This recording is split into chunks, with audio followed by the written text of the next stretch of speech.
Hi everyone, my name is Elizabeth, and today I'll be reading chapter 38, Three Boys and Six Girls.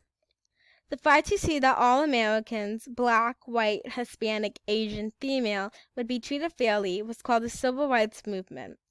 Some of its most important battles were fought by school students. After the Supreme Court announced its decision in Brown v. Board of Education in 1954, the court said integration should take place with all deliberate speed. What does that mean? The Southern states decided that it meant with the speed of a snail. So in the Deep South in 1957, there were still no classrooms where black boys and girls and white boys and girls sat together. Then a federal judge ordered schools in Little Rock, Arkansas, integrated. Little Rock Central High School was built in 1928. Some people then called it the finest public high school in the nation. 29 years later, it was still a good school. It had generous playing fields, modern facilities, and more than 2,000 students. But not one black child had ever gone to Central High. In Arkansas, as in all the southern states, laws said that blacks cannot go to public schools with whites. Melba Patilia wanted to go to Central High. She wanted the best education she could get in her community. She was not, as she recalled later, seeking to change history. But 15-year-old Melba would change history. She was one of the 9 black children to integrate Central High.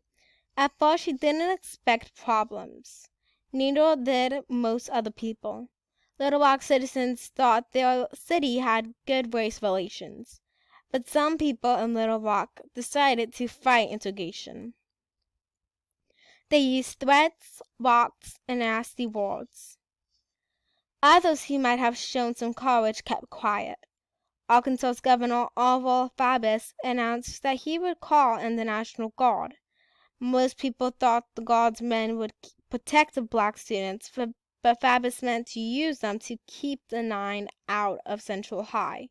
He knew that aiding integration would make him lose white votes, and blacks weren't able to vote, so they didn't matter to him. On the first day that the 9 black students entered Central High, a mob was waiting, yelling angry threats. To avoid the mob, most of the black students entered through a side door, but slim, shy Elizabeth Eckford faced the mob alone.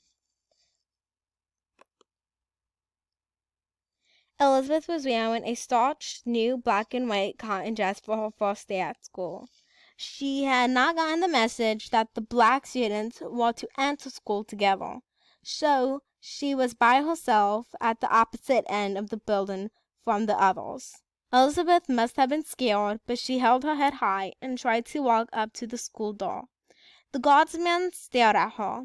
Adults screamed awful words. A woman spat. Some boys threatened to lynch her. Elizabeth ran back to the curb. A New York Times reporter put his arm around her. "Don't let them see you cry," he whispered. A white woman who was on her side took Elizabeth home. 3 black reporters weren't as lucky. They were beaten by enraged whites. One of them, Alex Wilson, was a former Marine and more than 6 feet tall. He was hit with a brick and went down like a tree. In the nation's capital, President Eisenhower said he didn't want to take sides. He believed in persuasion.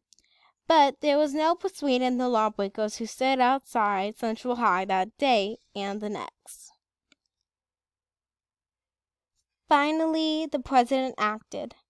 "Mob rule cannot be allowed to override the decisions of our courts," he said. Reluctantly, he ordered federal troops sent to Little Rock. Then Melba Patilia, Elizabeth Eckford, and the other black students entered through the front door. Ernest Green remembered the convoy that took him to school. There was a jeep in front and a jeep behind. They both had machine gun mounts. The whole school was ringed with paratroopers and helicopters hurtling around. We marched up the steps with the circle of soldiers with bayonets drawn. Walking up the steps that day was probably one of the biggest feelings I've ever had. At the end of that year, Honest became the first Black person to graduate from Central High. I figured I was making a statement and helping Black people's existence in Little Rock, he said. I kept telling myself I just can't trip with all those cameras watching me.